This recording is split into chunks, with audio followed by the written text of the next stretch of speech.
6 p.m. Pakistan Standard Time. Assalamu alaikum. This is Radio Pakistan. The news read by Daman Zaman. The headlines. The Prime Minister launched the digital wallet and exclusive SIMs for the beneficiaries of the Benazir Income Support Program in Islamabad today. The government has announced to celebrate Ashra Rahmatul Lil Alameen from tomorrow in connection with Eid Miladun Nabi Sallallahu Alaihi Wasallam. Pakistan has reaffirmed that India is obligated to fully comply with all the provisions of the Indus Water Treaty. Iran has offered assistance for the flood-affected people of Pakistan. In the Indian illegally occupied Jammu and Kashmir, the occupation troops have launched a massive cordon and search operations in Poonch and Baramulla districts. The Israeli forces martyred 19 Palestinians, including 4 journalists, in the besieged Gaza today. And now the news in detail. Prime Minister Shahbaz Sharif has launched the establishment of 1 million digital wallets and provision of 1 million SIMs to the beneficiaries of the Benazir Income Support Program. Addressing the launching ceremony, he said the initiative is a step toward cashless economy to ensure transparency and provision of financial assistance to the Benazir Income Support Program beneficiaries in an easy way. He said cashless economy saves time, enhances efficiency, eliminates corruption and accelerates the country's progress and development. The Prime Minister congratulated the Benazir Income Support Program chairperson Rubina Khalid and others for the initiative. The government has announced to celebrate Ashra Rahmatul Lil Alameen from tomorrow in connection with Eid Miladun Nabi Sallallahu Alaihi Wasallam.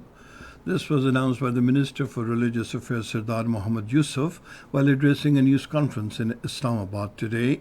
He announced to commemorate the year 1447 Hijri as the 1500 blessed birth anniversary of the Holy Prophet Hazrat Muhammad Sallallahu Alaihi Wasallam.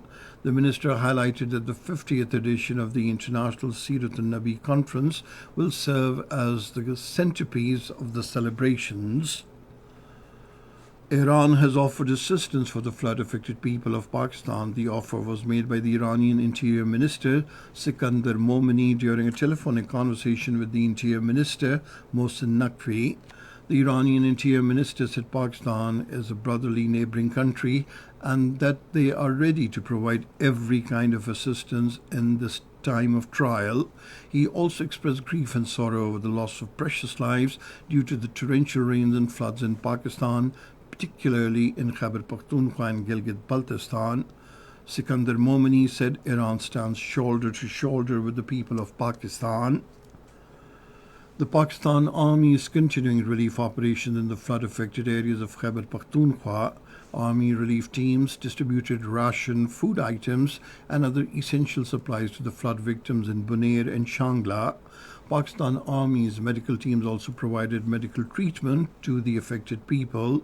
The local residents have appreciated the efforts of the Pakistan Army and expressed their gratitude. The Foreign Office states that India today communicated flood warnings through diplomatic channels rather than through the Indus Waters Commission as required under the Indus Water Treaty. The Foreign Office reaffirmed that India is obligated to fully comply with all the provisions of the treaty. It said India's unilateral declaration to hold the treaty in abeyance constitutes a serious violation of the international law and could have significant negative consequences for peace and stability in South Asia. This is Radio Pakistan giving you the news. The Chief Minister Punjab, Maryam Nawaz, has urged the business community of Thailand to benefit from investment incentives in the Punjab. She was addressing a dinner in Thailand hosted by the former Prime Minister of Thailand and renowned telecommunications sector businessman Thaksin Shinawatra. The Chief Minister said promotion of bilateral cultural diplomacy in education and tourism sectors can bring the people of both the countries closer. She said Pakistan-Thailand friendship is based on mutual respect and economic cooperation. An anti-terrorism court in Faisalabad has handed down 10 years sentence each to 59 activists and leaders of the Pakistan Tehreek-e-Insaf in a case of violent attack on the residence of Pakistan Muslim League Nawaz leader Rana Sanaullah on May 9, 2023. The convicted leaders and activists include Shibli Faraz, Umar Ayub, and Zartaj Gul, while 3 years sentence each has been awarded to 16 others. However, the court acquitted 34 PTI leaders and activists, including Fawad Chaudhry and Zain Qureshi, in the case. 3 brave personnel of the Federal Constabulary, Naik Sadiq Hussain, Constable Abdur Ghaffar, and Constable Zawar Khan, embraced martyrdom in Hangu after repelling a terrorist assault by India-backed militants.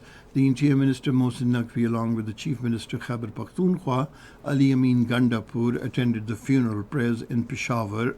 Speaking on the occasion, the Interior Minister paid rich tribute to the sacrifices of the martyred personnel. He said sacrifices of these valiant sons will never go in vain. The minister said the people of Pakistan will forever remain indebted to them. Later, the Interior Minister met with the bereaved families, offered condolences and heartfelt sympathy. He reassured them that the government and the nation stand firmly by their side in this difficult hour.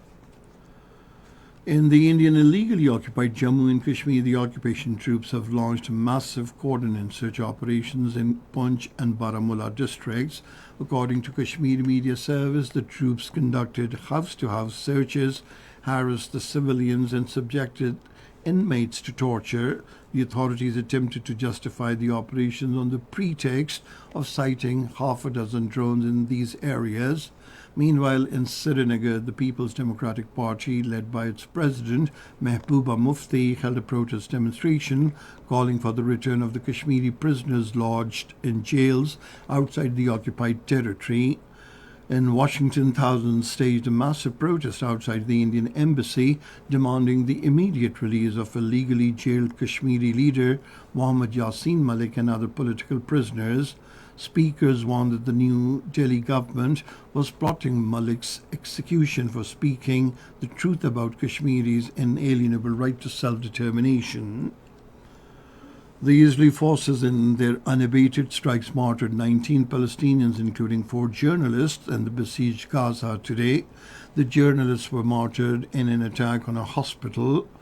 Witnesses said the second strike took place after rescue workers, journalists, and other people had rushed to the site of the initial attack. More than 240 Palestinian journalists have been martyred by the Israeli fire in Gaza since October 7, 2023. Bangladesh has urged the international community to draft a practical roadmap for the return of Rohingya refugees to their homes in Myanmar. The chief advisor of Bangladesh, Muhammad Yunus, said at a news conference in Dhaka today that Bangladesh has no scope to allocate more resources for 1.3 million Rohingya refugees. He urged the international community to find a sustainable solution to the crisis. Muhammad Yunus said the Rohingya issue and its sustainable resolution must be kept alive on the global agenda as they need our support until they return home. And finally, the weather report. Mainly hot and humid weather is expected in most parts of the country during the next 12 hours. However, widespread rain, wind and thunder showers are likely in northeast Punjab and Kashmir, while at isolated places in Upper Khyber Pakhtunkhwa, Gilgit-Baltistan, southeastern Sindh and eastern Balochistan. Heavy falls are also expected in northeastern Punjab and Kashmir during evening and nights. And that is the end of this news bulletin. For more news and analyses, log on to our website, radio.gov.pk, and you can also watch the live video streaming of our bulletins on the link facebook.com/Radio Pakistan News Official.